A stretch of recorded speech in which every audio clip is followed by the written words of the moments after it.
با مقصد پیشگیری و رفع حالت‌های فوق‌العاده از آغاز ماه فوریه در ناحیه واسه حشرهای دست جمعی آغاز یافتند. در جماعت دهاتی به نام میرعلی محمد علیف با جلب حشرچیان و کارمندان اداره آبیاری و بهداشت زمین انقطاع کانال تنوبچی که در حالت صدموی قرار داشت کارهای تعمیر و برقرارسازی آن شروع گردید. کانال مذکور اهمیت استراتژیکی داشته منبع ذخیره نمودن آب کانال سربور برای آبیاری زمین‌های کشاورزی به حساب می‌رود. در جایی که ما استودیم کانال تنوبچی نام دارد، در حقیقت در این کانال 18 کیلومتر مسافت را در بر میگیرد.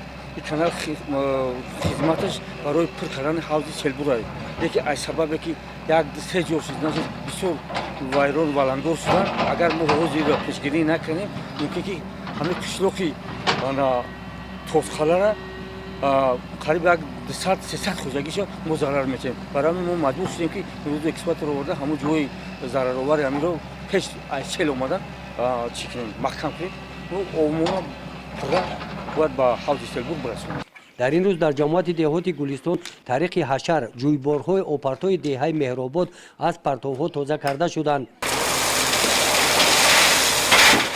در دهه نوبهار جماعت دهات توگرک باشد با دستگیری صاحبکاران و جلب حشرچیان راهی بین دهات تعمیر کرده شده کارهای سنگفرش نمودن آن آغاز یافتند.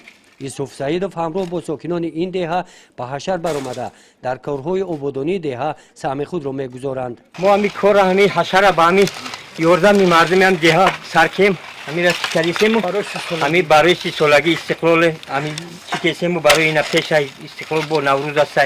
برای نوروز همین را مون یک میده آورد کنیم گفتیم انا مردم همین دهه خیسان یاردم کیسان های با اجازه بچه‌های خیرخواه که یکم ریس سنگ دیگه با میورن میجازه میریزن مردک ماشین خودش قطعی آورده قطعی تراکتورش همیشه خیلی یاردم کردن. اینا مسافت بگیم موزی قریب 500 متر زیاد توزیع می‌کردیم.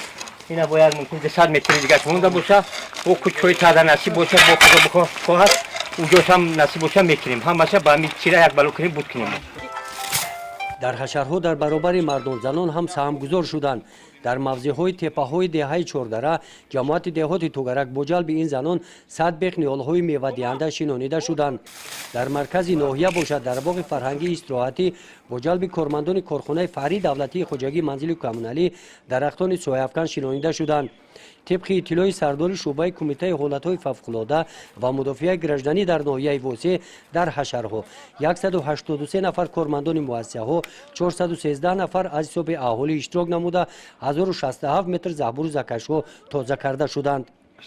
گزارش خواجه نظریف خدای نظر ظهوروف از ناحیه واسه برای برنامه اطلاعاتی نوید.